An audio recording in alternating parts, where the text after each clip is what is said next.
Welcome, deep divers. When I think of Brazil, my mind instantly conjures a swirl of vibrant colors, pulsating rhythms, and just breathtaking natural beauty. It's a country so immense, so diverse, it truly feels like a continent in itself.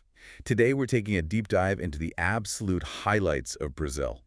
Those unforgettable experiences in places that seasoned travelers, well, they just can't stop raving about. Exactly. And we've got some great perspectives lined up. We've stacked up insights from 3 expert travel sources, 15 Brazil highlights by Destinationless Travel, 15 best places to visit in Brazil, from the smooth escape and the really invaluable What I Wish I Knew Before Visiting Brazil by travel designer Marta Marinelli. Yeah, that last one's got some really practical stuff. These sources cover everything, from backpacking tips to more luxury adventures. Right, so our mission for you, the listener, is to cut through all that information, give you a shortcut to being well-informed.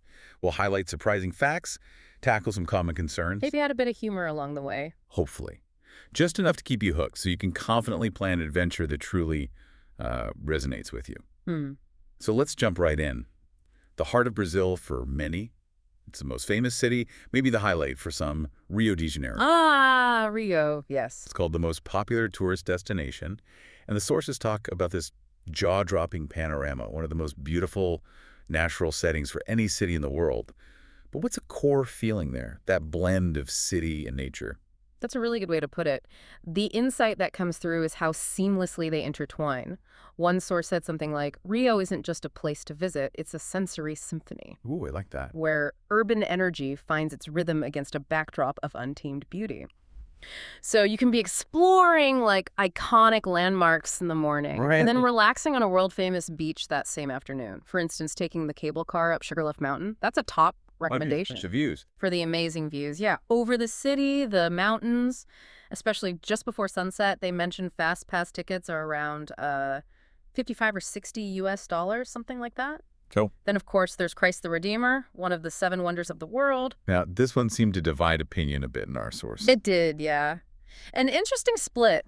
Some found it, well, a little bit of tourist trap, maybe too crowded, Hmm. but others still said the views are just truly breathtaking, totally worth it. So what's the advice then? Well, if you want a unique angle, hiking up is an option, but maybe with a guided tour. There have been some recent reports of robberies on the trail, unfortunately. Oh, okay. Good to know. Otherwise, taking a bus is the safe, common way to go up. So for someone deciding, is it just about the crowds making it feel touristy, or is there something else? It's mainly the crowds, I think, that gives that tourist trap feeling for some. But, Yeah. for others, the sheer scale, the iconic status, that plus the panorama, it still makes it essential. Makes sense. And you can't talk about Rio without mentioning the beaches. Copacabana, Ipanema, they've got this unforgettable, bustling vibe. Just packed of energy. Totally. The sources say give yourself a whole day there. Just soak it in, grab a fresh coconut, cocktails, beers, whatever, right on the sand. Sounds perfect. What about something a bit more active, less crowded? Yeah, the two brothers hike Morro dos Ramos. It's a relatively short trail, leads to a stunning viewpoint over the city. And you see something else from there too, right? You do. You get this unique perspective on Rocinha Favela, one of Rio's biggest favelas. These are vibrant communities, often built right into the hillsides. Really shows an authentic side of Brazilian life. And the hike itself, where does it start? It starts in the Vidigal Favela. Now, that's generally considered pretty safe during the day, but the recommendation is definitely do the hike at sunrise and with a guided tour. And probably best not to wander around Vidigal after dark. Okay, good advice. What if you're short on time but want the highlights? There are highly rated full-day tours. They usually combine Christ the Redeemer, Sugarloaf, other landmarks, often throw in a barbecue lunch, typically around $150 USD. Right, covers all the big ones. Okay. From the energy of Rio, let's shift gears completely. A natural wonder so huge, one source called it hands down the most amazing waterfall. Another said something right out of the Avatar movie, Iguazu Falls. Yes, Iguazu. It's overwhelming, truly awe-inspiring. Paint a picture for us. Imagine 275 individual waterfalls, 275. stretching over 2.7 kilometers, so about 1.7 miles. And it's all surrounded by this lush green jungle. Wow. And where is it exactly? It's down in the south of Brazil, right on the border with Argentina. Which brings us to that classic question, Brazil side or Argentina side? What's the verdict? Yeah, the million-dollar question. It's less about a winner and more about different perspectives, really. Okay. The Brazilian side is famous for the big picture, the panoramic landscape views. You get that wide, sweeping vista. Yeah. But the Argentinian side, that lets you get much closer to the actual falls. Plus, it has loads more hiking trails, like 8 kilometers, 5 miles worth, including the famous Devil's Throat path, where you're just enveloped by the roar in the mist. Okay, so if you had to pick one. One traveler in our sources leaned towards Argentina if they could only do one, just for those closer views and the trails. But honestly, the ultimate recommendation is, if you possibly can, visit both sides. That gives you the full experience. And tour options. Plenty. You can get a full-day tour combining both sides for around, say, $105, $110 USD, or maybe a 2-day private tour for a deeper dive around $175. What about getting in the falls? Oh, yeah. There's an unforgettable boat tour that takes you right into the spray that's often part of a package deal, maybe around $160 USD. And for a completely different view, there's even a helicopter tour for about $125 USD. Wow, lots of ways to see it. Okay, let's move beyond those iconic spots and dive into Brazil's other natural wonders, starting with, well, the big one, the Amazon. The Amazon, world's largest rainforest, the most biodiverse region on the planet. It's just staggering. And the main entry point. Manaus is usually the main gateway for the Brazilian Amazon. It sits right on the Rio Negro River. And from Manaus, what are you looking for? Wildlife, I assume. Absolutely. Wildlife spotting is huge. You might see pink river dolphins. They're incredible. Caimans, monkeys swinging around, maybe a sloth just hanging out. Lots of exotic animals. What kind of tours are available? You can find things like an 8-hour Amazon jungle trek tour, maybe around $150 USD. They explore the jungle, sometimes go into Anavilanas National Park. There are also Indian village tours, similar price range, where you can meet local tribes like the Tucano and Disano, and also see the amazing Meeting of Rivers phenomenon, where the dark Rio Negro meets the lighter Solimões River. Fascinating. Now, there's another huge natural area, often overshadowed by the Amazon, but our sources say it's maybe even better for wildlife, the Pantanal. Yes.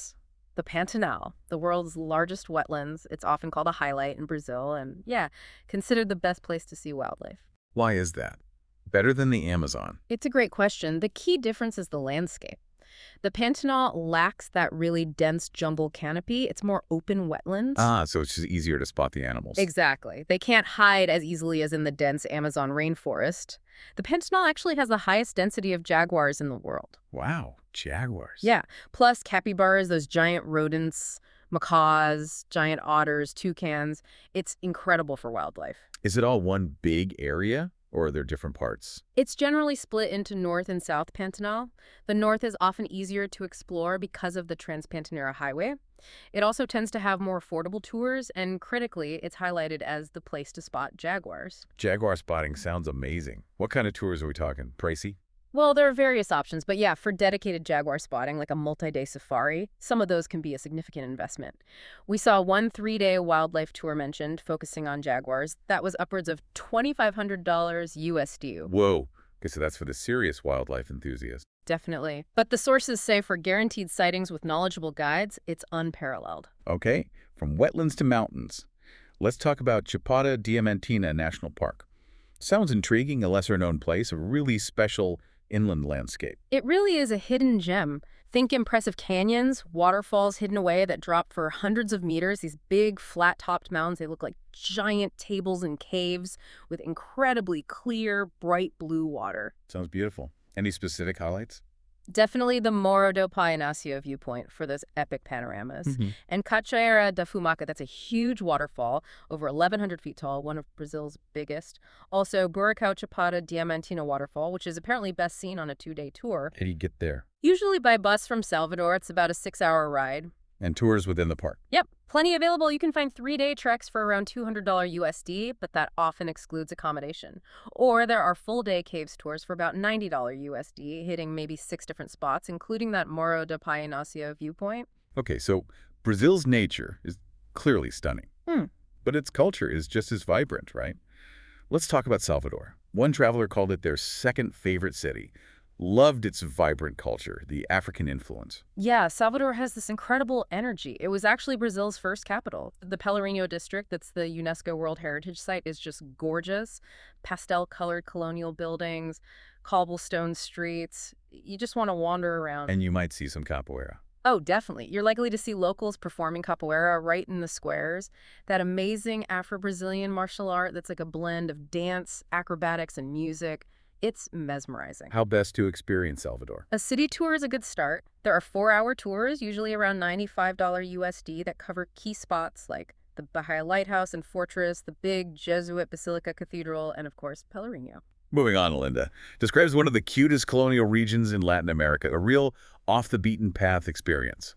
What's its term? It's that incredibly well-preserved colonial architecture again, but maybe on a smaller, quainter scale than Salvador. Those lovely cobblestone streets, little cafes, ice cream shops, nice viewpoints looking over the sea. And it's right near Recife. Can you see both easily? Yeah, interestingly, there are city tours, sometimes really affordable, like maybe even under $20 USD, that cover both Recife and Olinda in about 7 hours. You learn about all the different influences: Portuguese, Brazilian, African, Jewish, Dutch. It's a real melting pot. Cool. Okay, heading south now to Florianopolis, or Floripa, known as a popular beach destination, right? Over 40 beaches, lively nightlife. That's Floripa. It's on Santa Catarina Island. Definitely has great energy, some fantastic beaches. Like Lagoinha do Leste, it's considered one of Brazil's most unspoiled, but you do have to hike to get there. Also great for surfers. But what if you're looking for pure relaxation, maybe after the buzz of Rio? Is Florica the best choice, or is there somewhere else? That's where Ilha Grande comes in. If it's pure, serene relaxation you want, Ilha Grande is often recommended. It's an island paradise, pristine beaches, crystal clear water. Sounds lovely. It has a more rustic, undeveloped, kind of eco-friendly feel. A big part of that is because cars aren't allowed on the island. It's part of Brazil's green coast. Quite quieter. Definitely. Boat tours are popular there, exploring the north side, visiting stunning beaches. You can find like a 6-hour tour for maybe only $20 USD. One source specifically said they'd personally pick Ilha Grande over Florianopolis if they had limited time and wanted that pure escape. Good comparison. Yeah. And for those really wanting to escape the cities, there's Pipa, a tiny hippie town. Yeah, Pipa is all about winding down. It's got mostly uncrowded beaches, good surfing waves. Apparently dolphins visit regularly. Nice. But the main point isn't big attractions, it's relaxation. Think yoga, biking, surfing, just chilling out. It's a place to really slow down. All right, let's switch to some unique adventures. Natal, up in northeastern Brazil. Our sources say it's well off the beaten path, has a unique culture, and is much cheaper. What's the adventure there? Dune buggies. Ah. Yeah, the big thing there is dune buggy tours. You can apparently race through these vast sand dunes. Sounds pretty exhilarating for about 7 hours, costing around $46 USD. They even make stops at hidden oases. Very unique to that region. That does sound cool. Then there's the other end of the scale. São Paulo, Brazil's largest city, a buzzing megacity. How do you even approach a place like that? You break it down by neighborhood. Vila Madalena is a great example highlighted in the sources. It's this bustling area just packed with trendy bars, nightclubs, cafes, restaurants, and tons of amazing street art. Street art. Oh yeah, you can walk through Batman Alley, be going to your Batman, just soaking in the murals. It's free to wander yourself, or you can get private tours. What else in São Paulo? Exploring Paulista Avenue is a must. Checking out the huge Ibirapuera Park for some green space. And definitely visiting the municipal market, especially for trying all the exotic fruits. Okay, Brazil is just massive. There must be tons of other amazing spots. How about we quickly touch on a few grouped by adventure theme? Good idea. So if you're dreaming of like pristine island luxury and incredible underwater life, think Fernando de Noronha. Right, the archipelago. Exactly. A remote, protected nature reserve. Volcanic landscapes, amazing marine life, perfect for scuba diving, snorkeling. One beach there was even voted best in the world at some point. Wow. What about clear rivers and caves? For that, you'd look at Bonito. It's a big ecotourism hub. You can snorkel in these crystal clear rivers like Rio Prata, or even scuba dive in an underground cave system. Lots of wildlife around too, monkeys, macaws. And for landscapes that look like they're from another planet? That has to be Lençóis Maranhães National Park. It's famous for these incredible, tall, white sand dunes, and in between them, after the rainy season, these freshwater lagoons form with emerald green water. Just stunning. Best between May and September. Sounds surreal. Any other quick hits? Sure. Parody, that's a charming little seaside colonial town, another UNESCO site. Cobblestone streets, well-preserved architecture, surrounded by waterfalls and beaches, also known for its cachaça shops. Ah, the local spirit. Then there's Jalapão, a real hidden gem in central Brazil. Think vast savannas, giant orange sand dunes, waterfalls, and these unique things called fervadoras. Fervadoras. Yeah, they're natural pools fed by underground springs, but the pressure makes the water so buoyant you literally can't sink. You just float effortlessly. It sounds magical. That sounds bizarrely cool. And finally, for the serious hikers, Mount Roraima, that massive flat-topped mountain on the border with Venezuela and Guyana. It's a challenging 6 to 9 day trek. Definitely need a guide. Phew. Okay, let's talk food. Brazil sounds like a foodie paradise, right? With all those indigenous African, Portuguese influences. Oh, absolutely. The food is incredible. I read one source practically planned their days around pão de queijo. I mean, those cheesy bread rolls. Crispy outside, chewy inside. Sounds addictive. They totally are. And pairing a warm pão de queijo with a refreshing caipirinha, that's not just a snack, it's like a core Brazilian experience. You tap right into the local vibe. The caipirinha, that's the national cocktail with cachaça. Exactly, made with that famous sugarcane spirit. And you absolutely have to try a churrascaria, the traditional Brazilian BBQ. What's different about it? Well, one insight was that, unlike maybe Western BBQ, they often use coals and cook various meats slowly, sort of over the whole day. It becomes more about snacking throughout the day, often with beer or cachaça, rather than one big sit-down meal. Interesting. Any other must-try dishes? Definitely moqueca. It's this fragrant fish stew, creamy with coconut milk, tomatoes, onions, peppers. One source called it a warm hug in a bowl. Sounds comforting. Okay, beyond food, there's Carnival. The largest party in the world, this explosion of color, rhythm, and joy. Is it just one massive street party? Not quite. There are different ways to experience it. That's a key insight. You have the bloco parties. Those are the completely free street parties and parades. Marching bands, huge crowds, just pure joy. They happen all over Brazil, but especially famous in Salvador and Rio. That's the spontaneous heart of it. Okay, so free street parties. What else? Then there's the Sambadrome, particularly in Rio. That's where the highly organized professional samba school parades happen. Think incredibly elaborate costumes, massive floats, synchronized dancing. It's a serious competition. A competition. Yeah, for the samba schools. It means you need tickets for the Sambadrome, and you absolutely have to buy those well in advance. So it's a cultural expression, too, not just a party. What if you can't go during the official carnival dates? Can you still get a taste of that spirit? That's what's really interesting. The sources say Rio's celebratory spirit isn't just for those few days. It's kind of a year-round thing. The streets often pulse with music, impromptu samba jams. And the samba schools themselves, they're more than just parade groups. They're described as vital social organizations, really important for preserving cultural heritage and helping their local communities. You can even do backstage tours sometimes, maybe $20, $25 USD, see the floats and costumes being made, maybe even try one on. That sounds fascinating.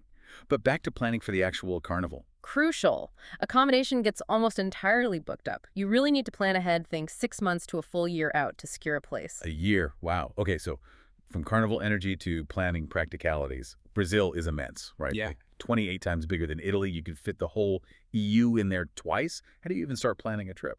That scale is definitely overwhelming. Yeah. And trying to see it all on a first trip, it's like, well, like trying to eat that whole churrascaria yourself. Ambitious, but maybe not the best strategy first time around. Huh, good analogy.